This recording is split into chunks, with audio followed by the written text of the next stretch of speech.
No alpha will ever follow a broken omega. The words landed harder than the rain.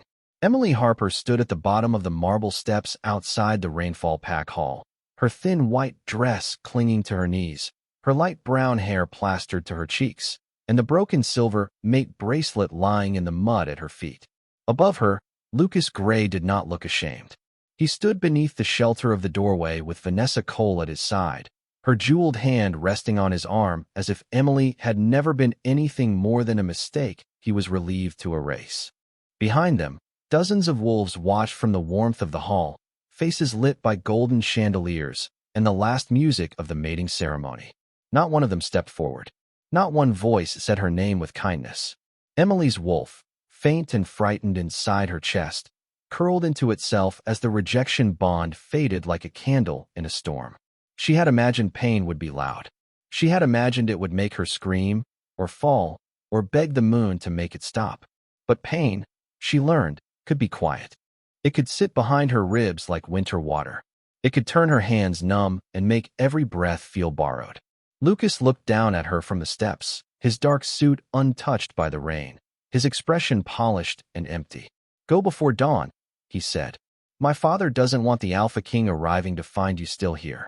A few wolves near the doorway lowered their eyes, not out of pity, but embarrassment, as if Emily's sadness were something unpleasant left on the floor. Vanessa smiled softly, the kind of smile people used when they wanted cruelty to look graceful. "You should be grateful," she said. "At least he ended it before you embarrassed yourself further." Emily bent down slowly and picked up the broken bracelet. Mud streaked across her pale fingers. For 3 years, she had worn it hidden beneath her sleeve, believing Lucas when he told her that weak wolves still deserved a future. Believing, foolishly, that kindness spoken in secret could survive pride spoken in public.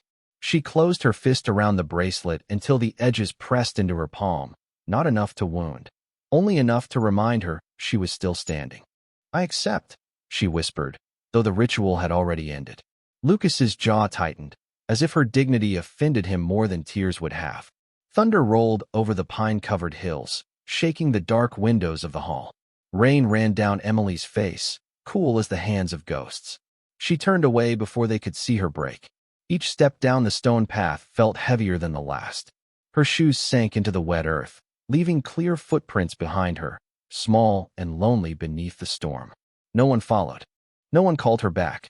By the time she reached the old iron gate at the edge of Rainfall territory, the lights of the pack hall blurred behind her like a life that had never truly belonged to her. Emily pulled her mother's faded shawl tighter around her shoulders and walked north, toward the black line of the forest where the trees waited like silent witnesses. She did not know that the rain was changing beneath her feet. She did not know that every footprint she left in the mud shimmered faintly silver after she passed. And miles away, riding beneath the same storm, King Rowan Blackwood suddenly lifted his head, his ice-blue eyes narrowing as his wolf recognized a sorrow it had been searching for long before he had a name for it. Emily had lived 22 years learning how to become smaller. In Rainfall Pack, small things survived longer. Small voices did not draw attention. Small steps did not echo in halls built for alphas. Small hopes hurt less when someone took them away. She had learned to lower her gaze when higher wolves passed, to move trays of food without spilling a drop, to smile when insulted because silence was safer than pride. The pack called her scentless, as if the absence of a strong mate's scent made her empty. They called her half-wolf because her shift had never come cleanly, only in flashes of fever and silver pain beneath her skin. They called her lucky when Lucas Gray noticed her at 17, lucky when he walked beside her in public, lucky when he promised that when the moon chose them, he would not be ashamed. Emily had believed him because lonely girls often treasured soft words the way starving people treasured crumbs. But the softness had never survived daylight. In daylight, Lucas stood with the sons of ranked families. In daylight, he laughed when Vanessa Cole made jokes about omegas who mistook pity for love. In daylight, Emily became invisible again, carrying folded linens through corridors where her name was spoken only when something needed cleaning. Still, she had held on. Not because she was foolish, but because hope could become a habit when it was the only warm thing a person owned. Now the habit was broken. The northern forest rose before her, dark and endless, its pine branches bent beneath steady rain. The border fence of rainfall territory stood behind her, its iron gate already locked. She heard the bolt slide into place after she passed through, a final sound, simple and cruel. Emily stopped for one breath, waiting for fear to turn her around. It did not. There was nothing behind her except a hall full of people who had watched her stand in the rain and decided she was easier to discard than defend. She tucked the broken bracelet into the pocket of her dress and stepped onto the old hunter trail leading north. Mud sucked at her shoes. Cold water slipped beneath her collar. Her mother's shawl smelled faintly of lavender and smoke, though her mother had been gone for 8 years. Emily pressed it to her cheek and let herself remember the only voice that had ever called her strong. Gentle is not weak, Emmy, her mother had whispered once, brushing rainwater from Emily's hair after a storm. The moon hides her light in quiet things. Emily swallowed hard and kept walking. Somewhere far behind her, the pack music started again, muffled by distance and rain, as if her rejection had been only a brief interruption to a celebration meant for better wolves. She did not know where she would sleep. She did not know how many miles stretched between rainfall and the next safe town. She only knew that every step away from them felt like losing a life she had begged to belong to and gaining a silence she had not yet learned how to survive. Above the trees, thunder rolled toward the northern road, where royal banners moved through the storm, and the coldest king in the territories felt his wolf rise inside him, restless and certain, as though somewhere in the dark, someone who had never been protected was finally close enough to find. The memory of the ceremony followed Emily through the trees, sharper than the cold. She could still hear the hush that had fallen when Lucas stepped away from her in the center of the hall, still feel the weight of every stare, turning her into a spectacle. The mating room had smelled of roses, polished wood, and expensive perfume, all the things Rainfall Pack used to make Cruelty look elegant. Emily had stood beneath the crescent arch where couples were blessed, her hands folded to hide their trembling, while Lucas looked past her toward Vanessa Cole. Vanessa had worn a blue silk gown that shimmered like moonlit water and a smile soft enough to fool anyone who had never been its target. When the elder asked Lucas to confirm the bond, he had taken one slow breath, then said he could not bind his future to an Omega who brought no strength, no alliance, and no honor. The words had not been shouted. That made them worse. They had been delivered calmly, cleanly, like a door closing. Emily remembered the way her knees had weakened, the way the white flowers in her hair slipped loose and fell one by one onto the floor. Someone laughed when one landed near Lucas's shoe. Vanessa had stepped forward then, pretending to steady Emily, but her fingers pressed just hard enough to make Emily stumble. The room had seen it. The room had chosen not to see it. Lucas's father, Alpha Grant Gray, had lifted his chin from the high table and announced that the pack would not be burdened by public embarrassment on the night before a royal visit. Emily had understood before he finished speaking. She was not being comforted. She was being removed. Now, alone beneath the black pines, she wrapped both arms around herself and walked faster. The path narrowed after the first half-mile, dipping between wet stones and fern beds silvered with rain. Her shoes were thin ceremony slippers, never meant for forest ground, and each step sent a dull ache through her feet. Still, she did not stop. Stopping meant listening to the part of her heart that kept asking why no one had defended her. Not Lucas, who had once promised her a small house with yellow curtains. Not the elder, who had known her mother. Not the women who had accepted her quiet help for years and looked away when she needed theirs. A branch brushed her cheek, leaving drops of water on her skin like tears she refused to shed. Ahead, a narrow stream cut across the trail, swollen by the storm. Emily paused at its edge. The water was not deep, perhaps only 8 inches, but it rushed over the rocks with a fierce little voice. She gathered her dress above her ankles and stepped in. The cold stole her breath. Halfway across, she heard something behind her. Not thunder, not wind. A low murmur of voices far back on the trail. Emily froze, then turned her head. 3 lanterns flickered between the trees, moving in her direction. Her stomach tightened. They had locked the gate behind her, but someone had followed after all, not to bring her home, not to apologize. To make sure she never came back before the king arrived. Emily did not wait to learn their reasons. She stepped out of the stream and hurried deeper into the trees, her wet slippers slipping against moss and pine needles. Behind her, the lanterns moved faster. Voices rose through the rain, muffled but familiar enough to make her chest tighten. They were Lucas's friends, the same young wolves who had filled the back of the ceremony hall with quiet laughter while her life fell apart. Grant Gray had not needed to send his best guards for a rejected Omega. He had only needed boys eager to prove their loyalty by frightening someone who had never fought back. Emily pushed through a curtain of low branches and left the marked trail. The forest changed at once. The ground became uneven, crowded with roots and slick stones. Rain tapped against leaves overhead, 1,000 small fingers urging her forward. She did not know the northern woods well. Omegas were warned to stay close to packland, to keep to kitchens and gardens and laundry yards, places where their usefulness could be measured. But as a child, before her mother died, Emily had followed deer paths beyond the berry fields, learning how to read broken twigs, how to find dry hollows under fallen trees, how to breathe quietly when frightened. Those memories guided her now.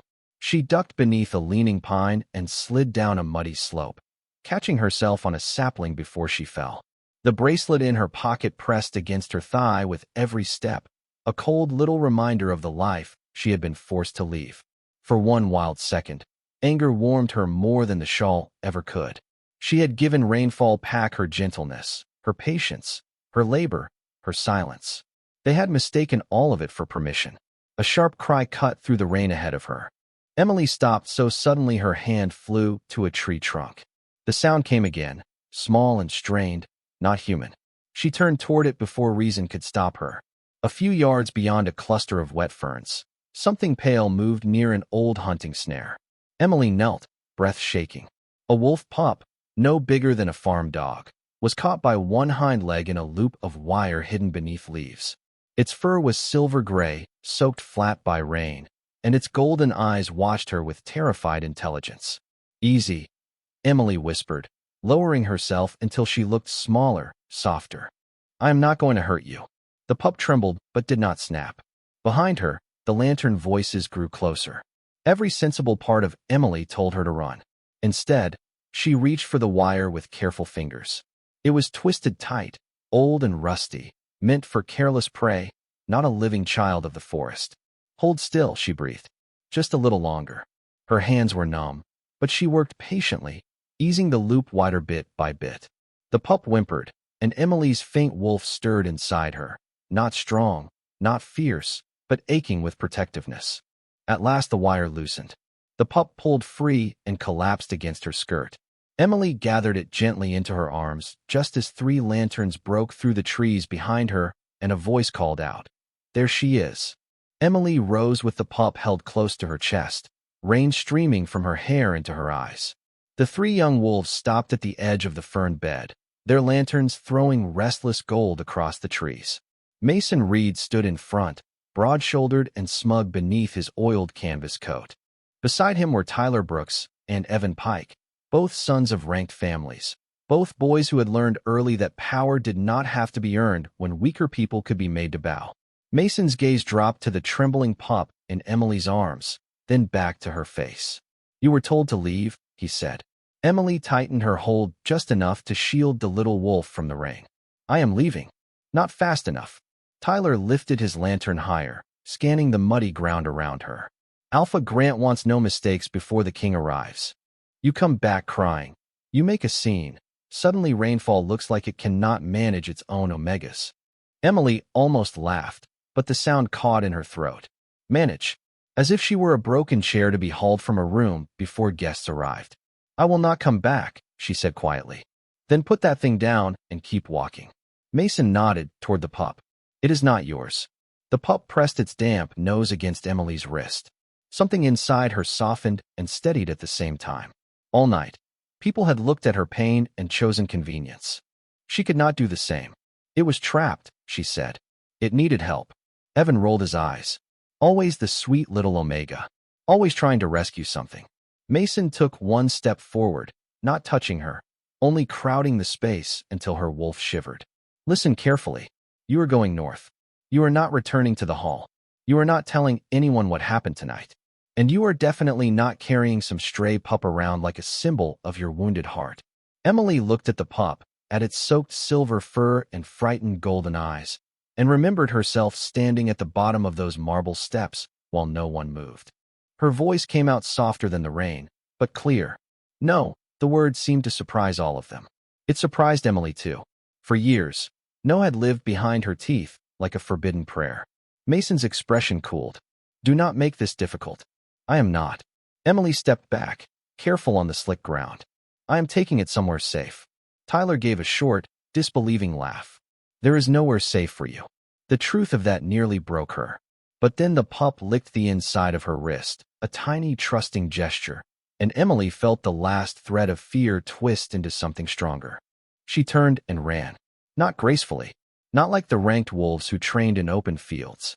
She ran like someone with nothing left to lose and one small life depending on her hands. Branches brushed her shoulders. Mud splashed her dress. Behind her, the boys shouted for her to stop, but the forest swallowed their voices and scattered them between the pines. Emily followed the slope downhill, toward the sound of moving water she remembered from childhood maps. There was an old root cellar near the creek, abandoned after a flood years ago. If she could reach it, she could hide until dawn. Her lungs burned. Her feet ached. The pup grew heavier in her arms, yet she held on.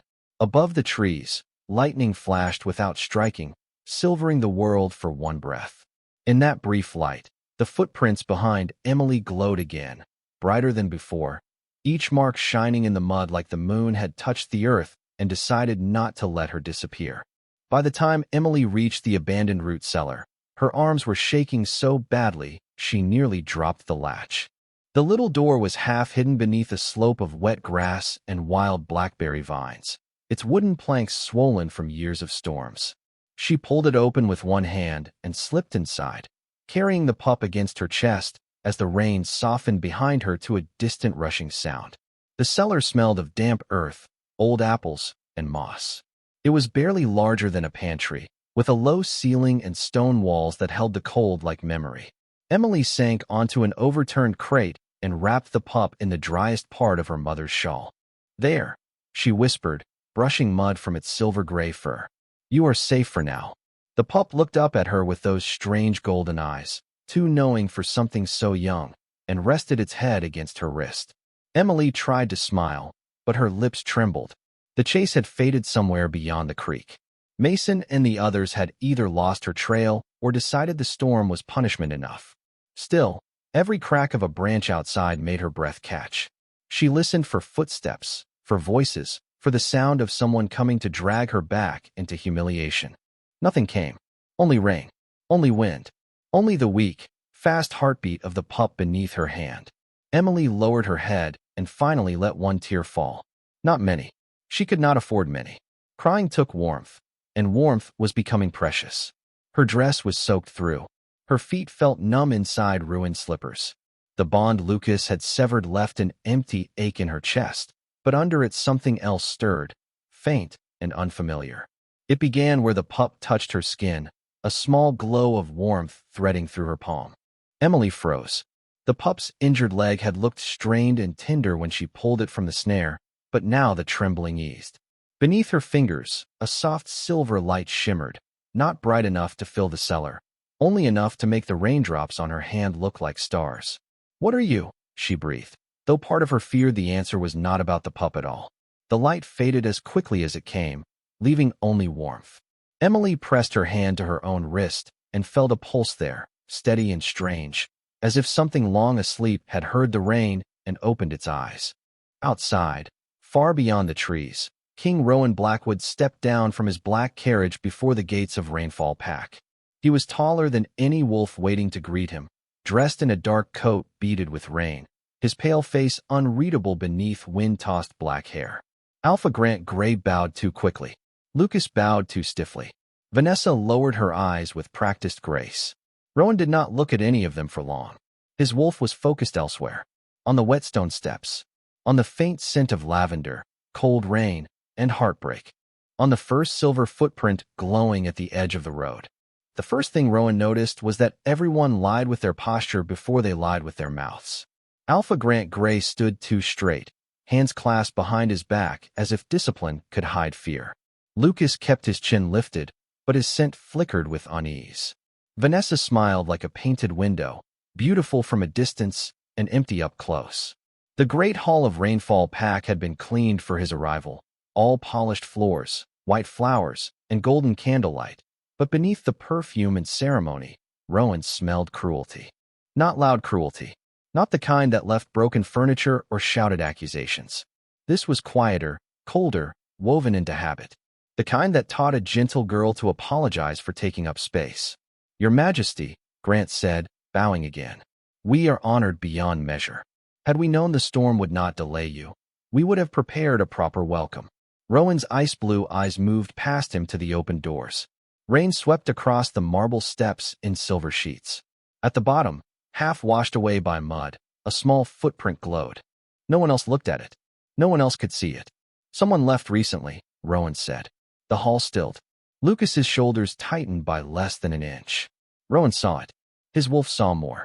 Grant gave a careful laugh. "Servants come and go, Your Majesty." The preparations were rushed. Rowan turned his gaze back to him. "Not a servant." The words landed softly, but the air changed around them.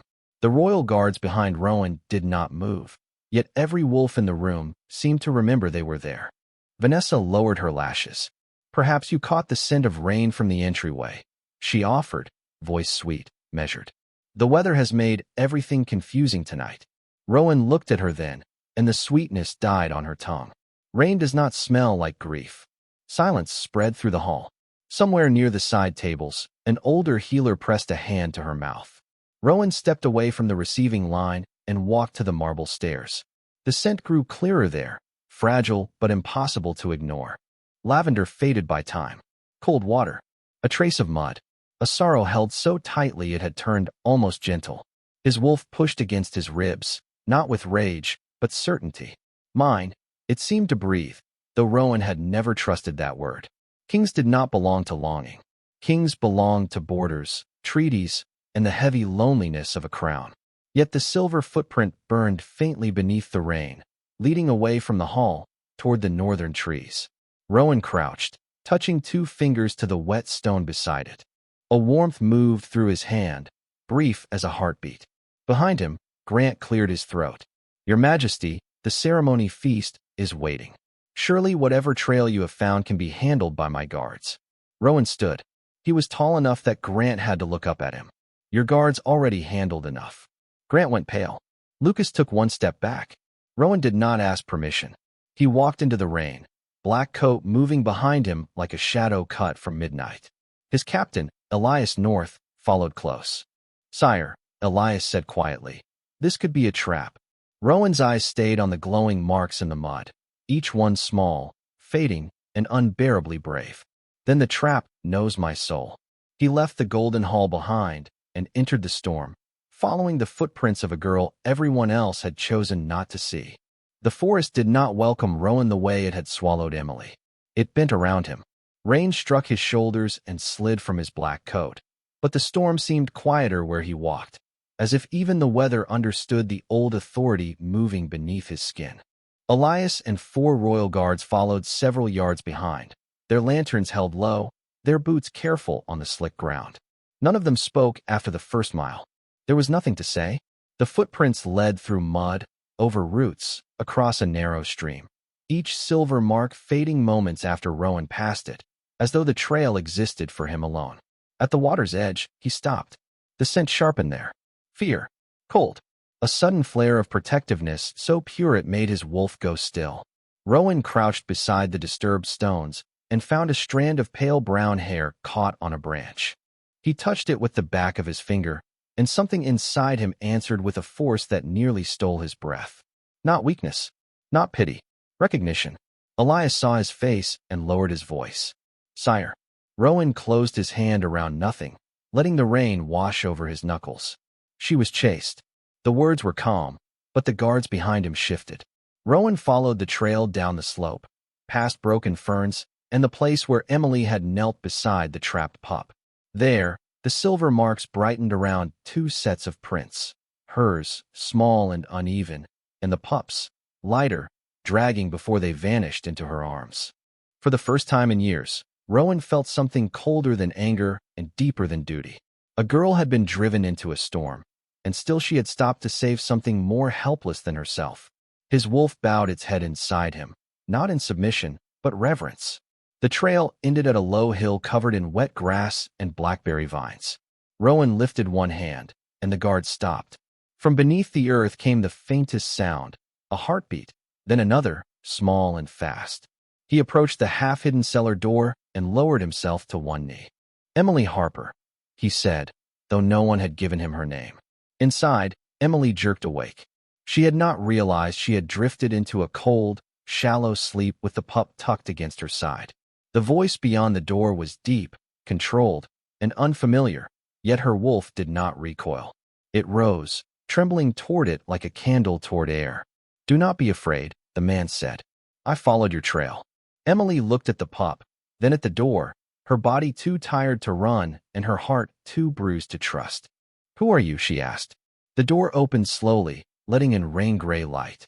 A tall man knelt outside, his face pale beneath wet black hair, his ice-blue eyes fixed on her as if the whole forest had disappeared. Emily should have lowered her gaze.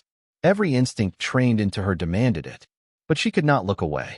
Rowan saw the torn hem of her white dress, the mud on her hands, the pup wrapped in her shawl, and the quiet dignity still holding her together when warmth, shelter, and kindness had all been denied. The bond struck not like thunder, but like sunrise breaking through a locked room. Emily gasped as silver light bloomed across her wrist, forming the shape of a crescent moon threaded with a crown. Rowan's expression changed. The cold king vanished for one breath, replaced by a man looking at something sacred he had almost been too late to find. He removed his coat and placed it gently around her shoulders without touching more than the fabric. "You were never broken," he said softly. "You were hidden." Rowan carried Emily out of the cellar as if the storm itself had owed her gentleness. She was light in his arms, too cold, too quiet. One hand curled protectively around the silver-gray pup tucked beneath his coat. Emily wanted to protest that she could walk, that omegas did not need kings to carry them, that being helped so carefully felt more frightening than being abandoned. But when she tried to speak, Rowan only looked down at her with those steady ice-blue eyes and said, "Rest. You have already been brave enough tonight." No one had ever said brave to her without turning it into a joke. The words settled over her like warmth.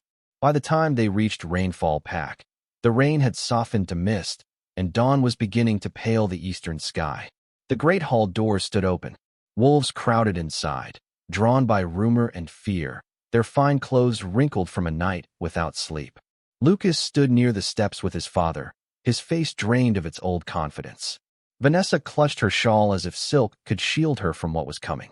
When Rowan crossed the threshold with Emily in his arms, every whisper died. Emily felt the room staring, and for one terrible second she was back beneath the crescent arch, waiting to be dismissed. Her fingers tightened in the king's coat. Rowan felt it.